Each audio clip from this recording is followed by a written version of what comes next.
en esto retener la formación que deben de tener los jueces en esta materia.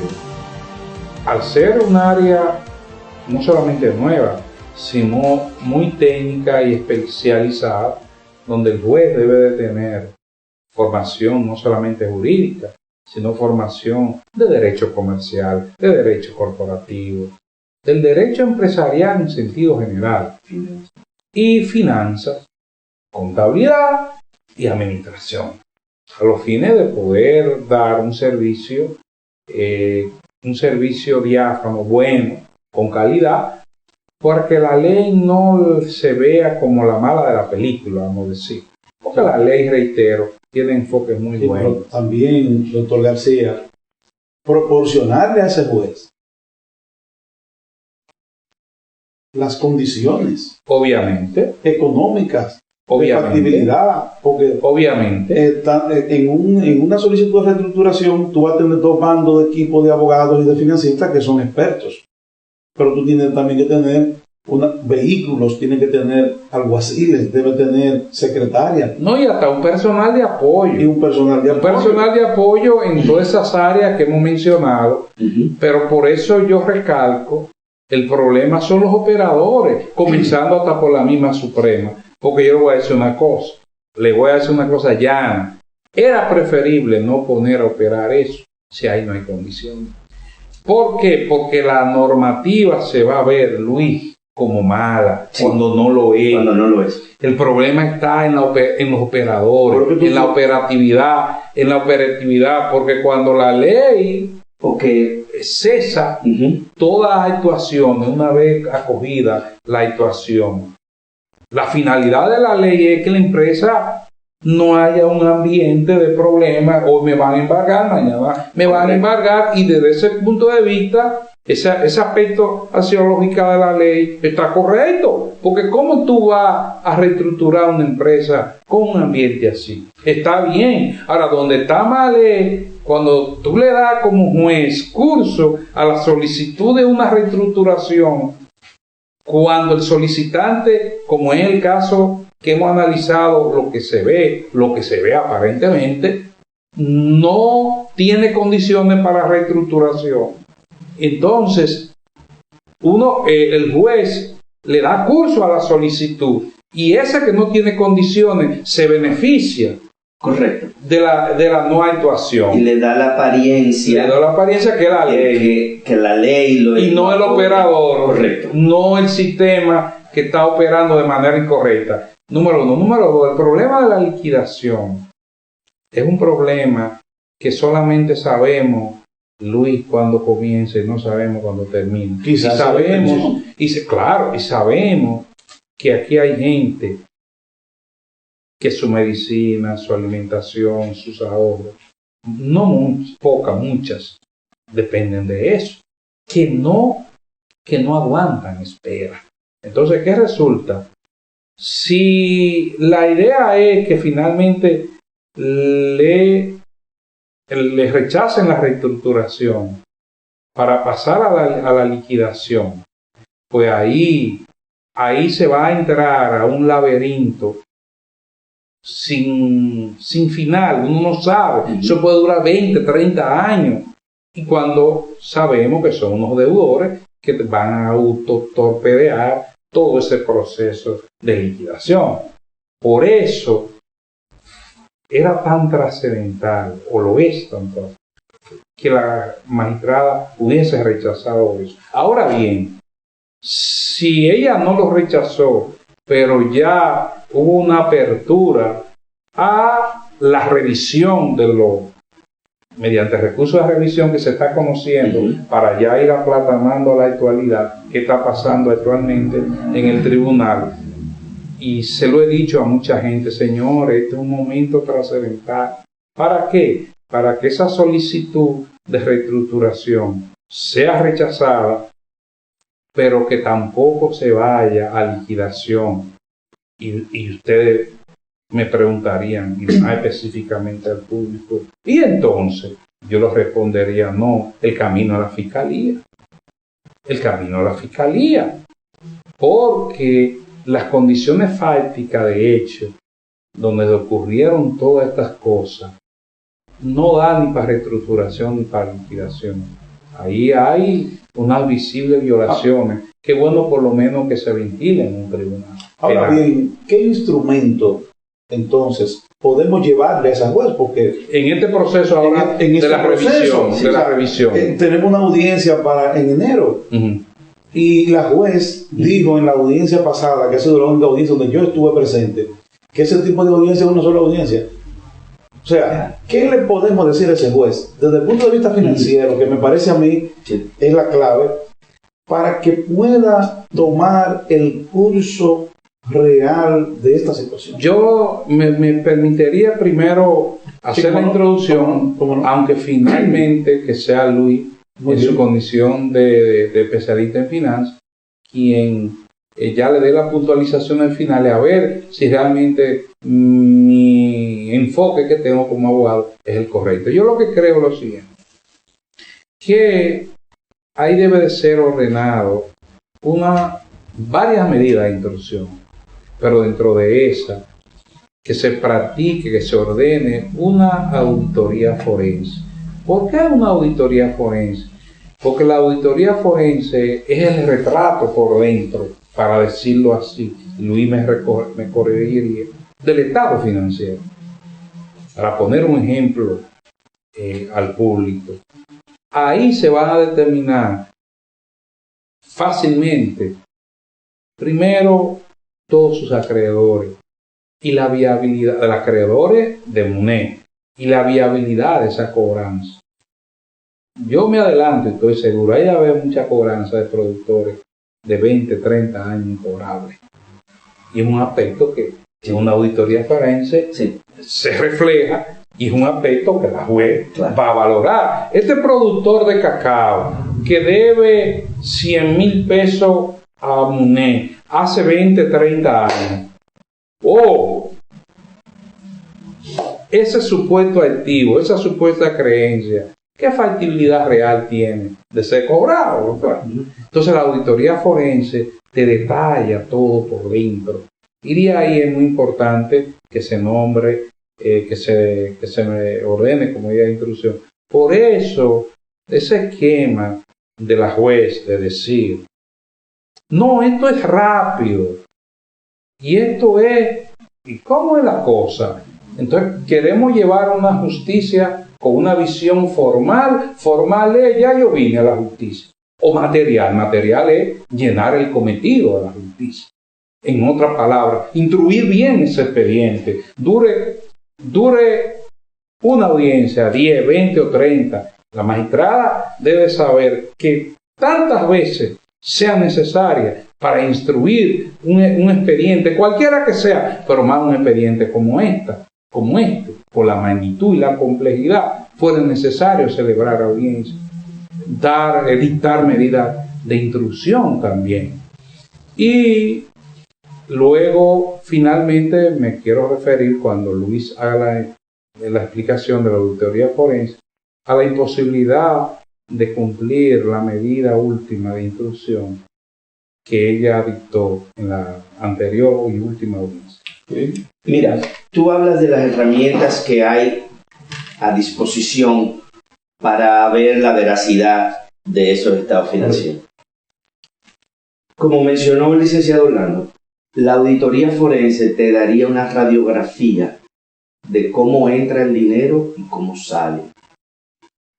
Y eso es importante saberlo, porque entonces se sabría cuál sería la intención que habría detrás de eso. Y ahí está el principio de transparencia, que es un principio rector de la ley, ¿no? A simple vista, viendo este estado financiero, te dice que ya desde el 2016 cumplía con las causales de la ley de reestructuración. Entonces, ¿por qué se hace la reestructuración en el 2019? Eso podría ser una muy buena pregunta para el señor magistrado. Si él o ella había tenido la oportunidad de ver su estado financiero y entenderlo y decirle, pero esto se arrastra desde hace años, ¿por qué ahora? Entonces eso es importante hacerlo, porque una auditoría forense es diferente a una auditoría contable. ellos están auditados contablemente, ellos tienen su firma. La firma de Veras y Praxis asociados. Ellos ven todos los asientos contables que tú cumples con las normas contables.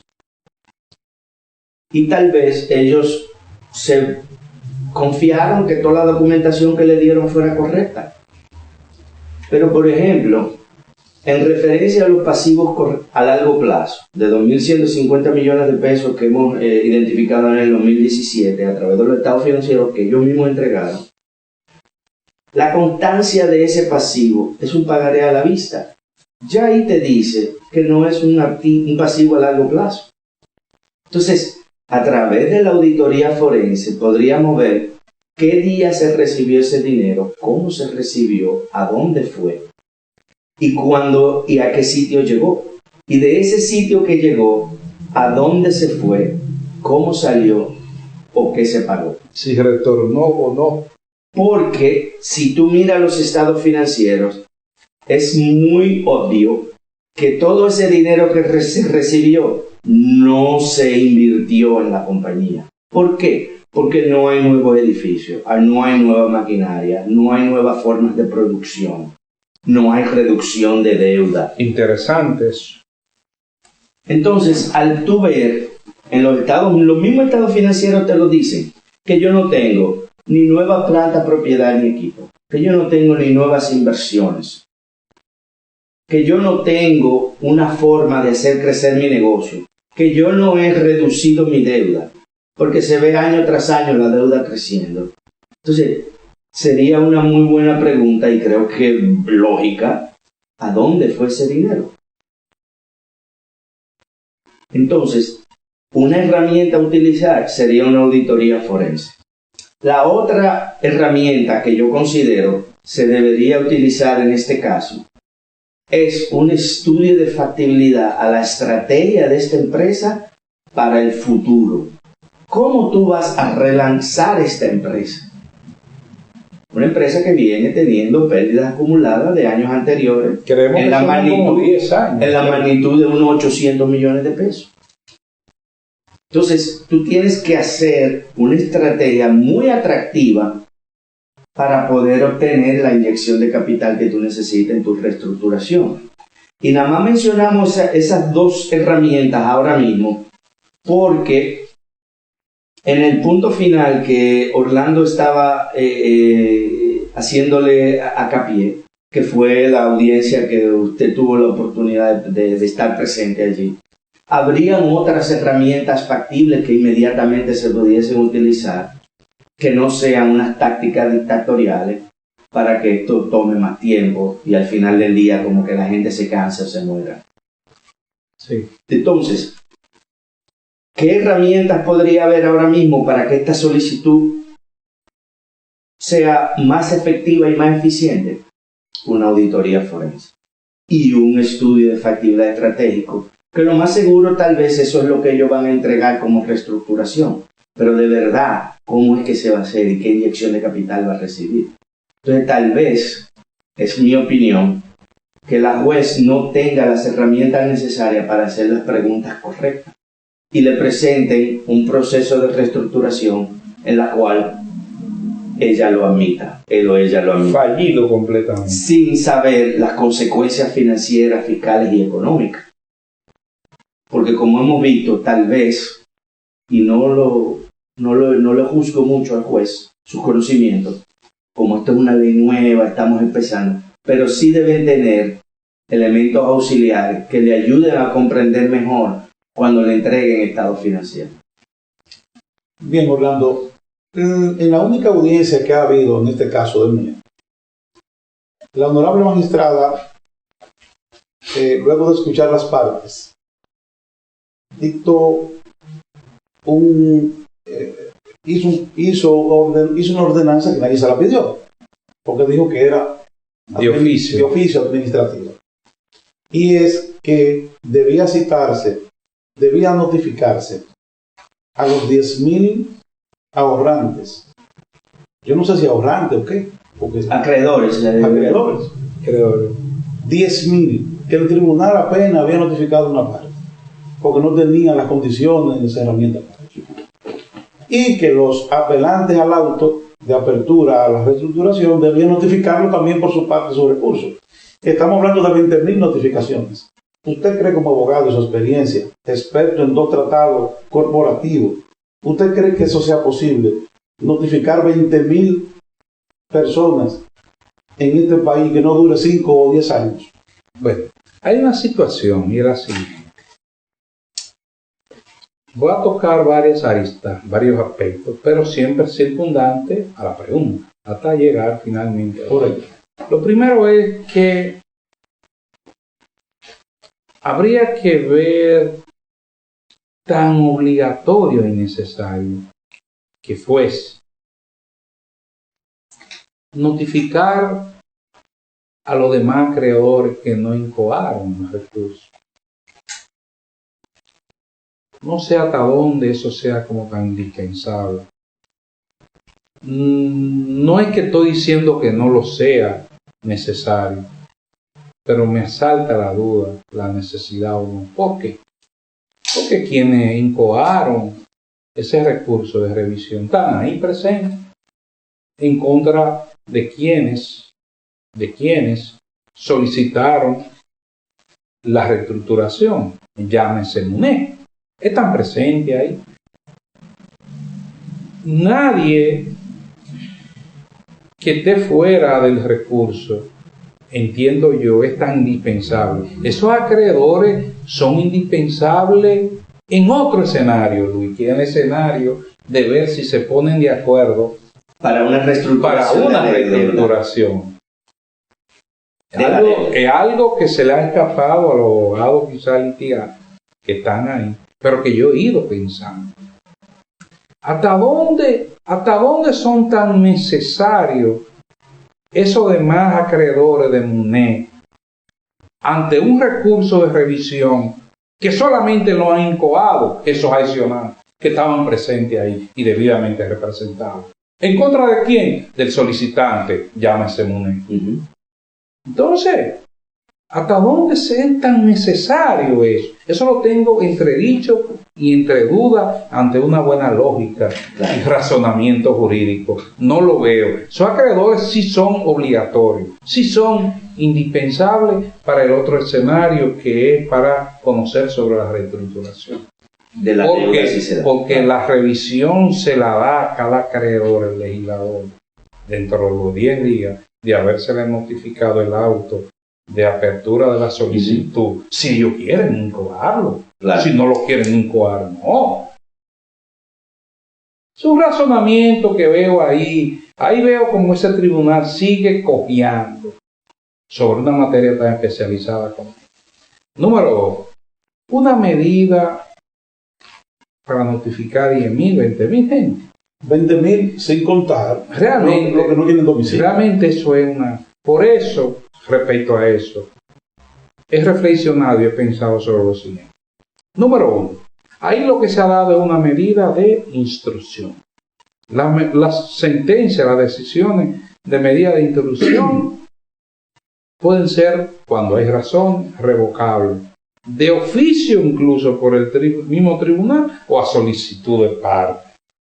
Bueno, que entiendan lo que son abogados y lo que no son, es que es una decisión que no desapodera al tribunal, porque no es una decisión ya que le pone fin al caso a ese tribunal. Son decisiones meramente para cumplir una instrucción, un mandato determinado. Un mandato que si tiene una imposibilidad material de ser cumplido, como entendemos que lo es, notificarle a 20.000 y pico de personas, pues puede ser revocado y buscar otro mecanismo para a esos famosos acreedores que no han concurrido en recursos de revisión, pues hacerle llegar lo que está aconteciendo. Lo primero es que la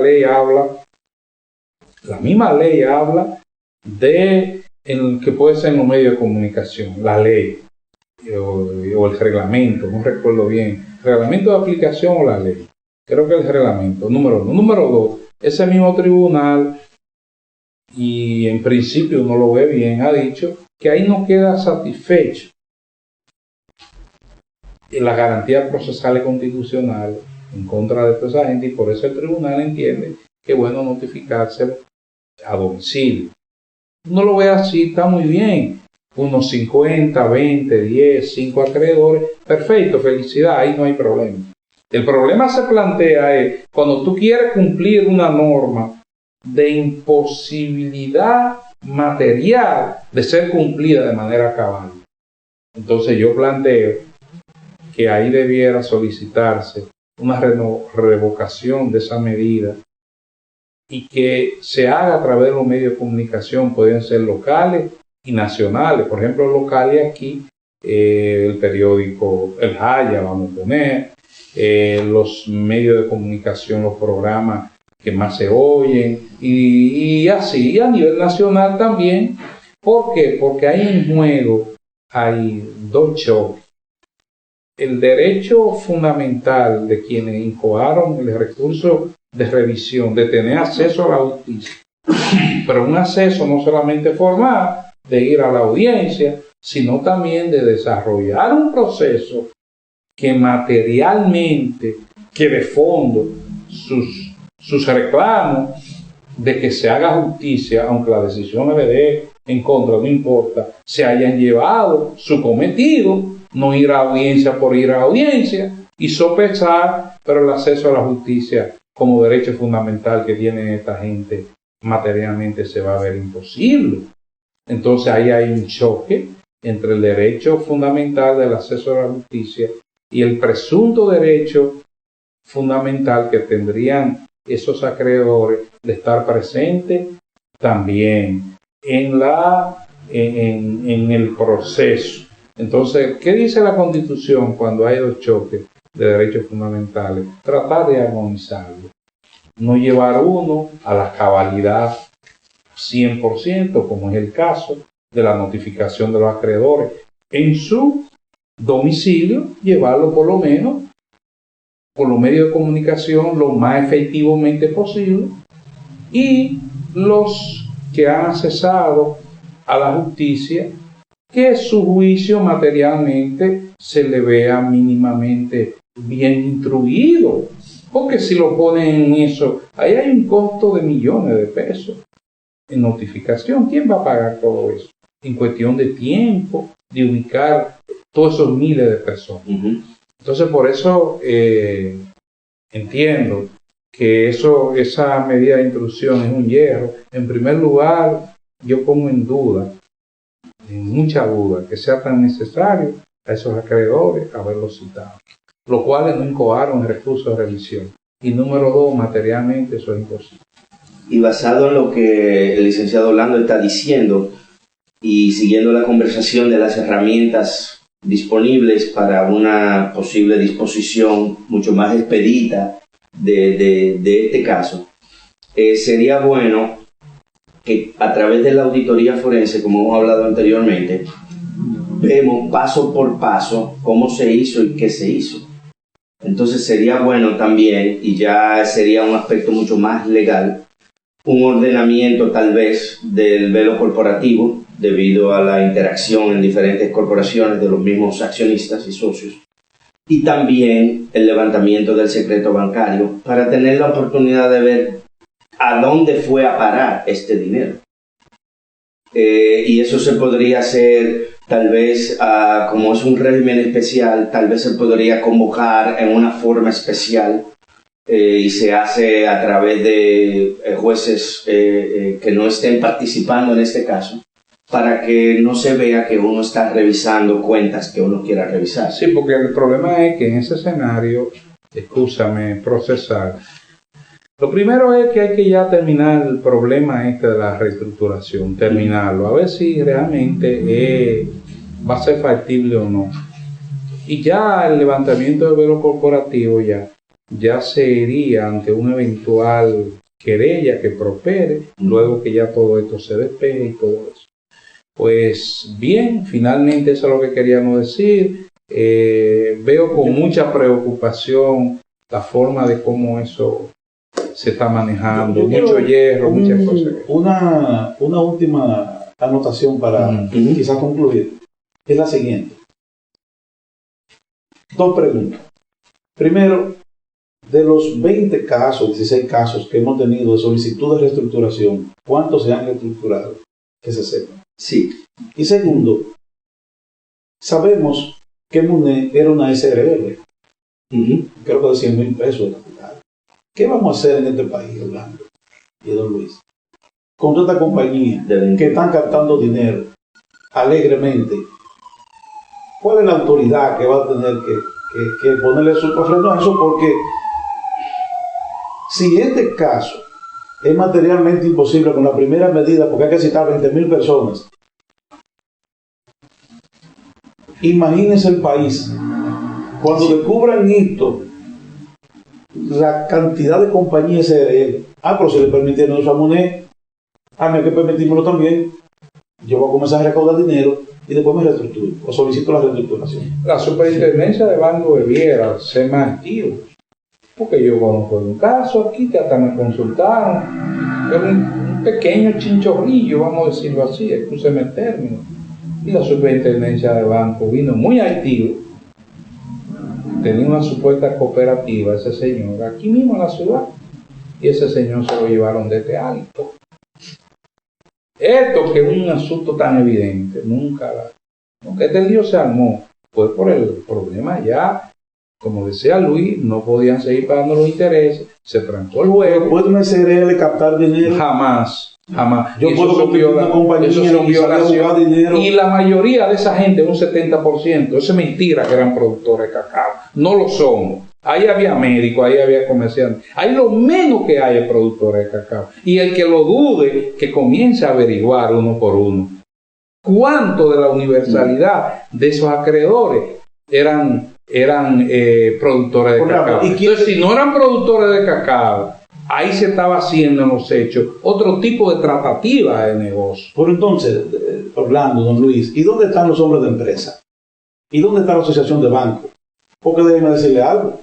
Una complicidad por omisión, porque se han quedado callados. Pero es que es desleal, porque yo no puedo permitirle a una SRL que esté gastando dinero a un 10%. Es que la misma ley compila y obliga a la superintendencia de bancos a que tome cartas. ¿Y quién le va a decir eso a la juez? Porque los abogados que estaban allí no se lo dijeron. Fíjate, pasa que no ha habido el escenario para ella evaluar eso. Pero es que por omisión el sector productivo del país puede caer en un efecto dominó, porque la gente va a terminar guardando el dinero debajo de la cama. Sí, pues entonces va a afectar el sistema financiero. Es que la banca dominicana y la superintendencia de bancos debía pronunciarse sobre con este caso, debe comenzar a poner ejemplo. Y es un secreto a voces. En San Francisco de Macorís es un secreto a voces, que en los hechos era eso que hacía. Ahí no hay intermediación de negociación de cacao. Pero no San Francisco. Y yo le voy a decir una cosa, escúchame Luis. Si hubieran sido préstamos, una empresa legalmente constituida se va a la banca formal. Correcto. No asimilo dos elementos. No lo asimilo. Que los acreedores no fuera la banca formal, el grueso del monto de los acreedores, número 2. Y que esos acreedores, en su gran mayoría, porque no conocemos aquí todo el mundo, la mayoría, más del 70%, no eran productores de cacao. ¿Cuál es nuestra preocupación? En este caso, como medio de comunicación, que estaríamos creando un santuario para el delito financiero. Obviamente. Don Luis. Sí, fíjate, la primera pregunta que hiciste es, de los 19 casos que yo he revisado, que se han acatado a la ley de reestructuración, ninguno se ha reestructurado. Ninguno. ¿Por qué? Porque consideramos, y ya lo hemos hablado anteriormente, la ley se está utilizando de una manera que no fue la intención de la creación de esa ley. Por ejemplo, en el mismo caso MUNE, ya está muy tarde para reestructurarse, porque como hemos hablado anteriormente, contablemente hablando, por error o por conveniencia, ellos registraban pasivos a largo plazo basados en un pagaré a la vista. Entonces, Si usted tenía un pagaré a la vista, eso nunca debió ser un pasivo a largo plazo. Porque yo puedo ir allí y usted me tiene que dar mi dinero. Segundo. Número 2, y específico en el caso Munet, ¿qué autoridades pueden hacer? Fíjese, como dice Orlando, todo el mundo sabe que ellos, para Munet, ellos cogían un préstamo a los individuos que le daban, más de 10,000 de ellos. Para la persona que prestaba el dinero, para ellos era una inversión.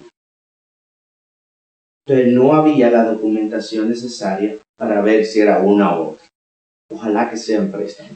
Pero si usted coge un préstamo, mi punto, que lo mencioné anteriormente, es, sabiendo que su compañía tiene pérdidas acumuladas de más de 600 millones de pesos, en la banca formal usted no es sujeto de crédito.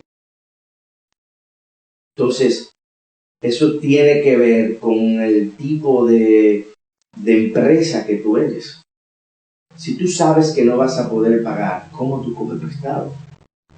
En los últimos meses. Y no me digas, y lo pones tú por escrito, que en el 2018, septiembre de 2018 tú tenías liquidez, y para mayo de 2019 tú estás en líquido. ¿Qué pasó en esos 7, 8, 6, 8 meses? Entonces, eso es el caso de que se está mal utilizando la ley y puede causar un precedente que pueda hacer que la banca, que las empresas, que las SRL empiecen a hacer cosas que no tienen que hacer y se pueda convertir en un problema mayoritario. Sí. Bueno, señores, encantado de tenerle por aquí. Ustedes ya son parte de la revista Cernot y en este y en otros aspectos agradecido y lo esperamos otra vez. Muchas gracias, se lo agradezco. Gracias, Luis.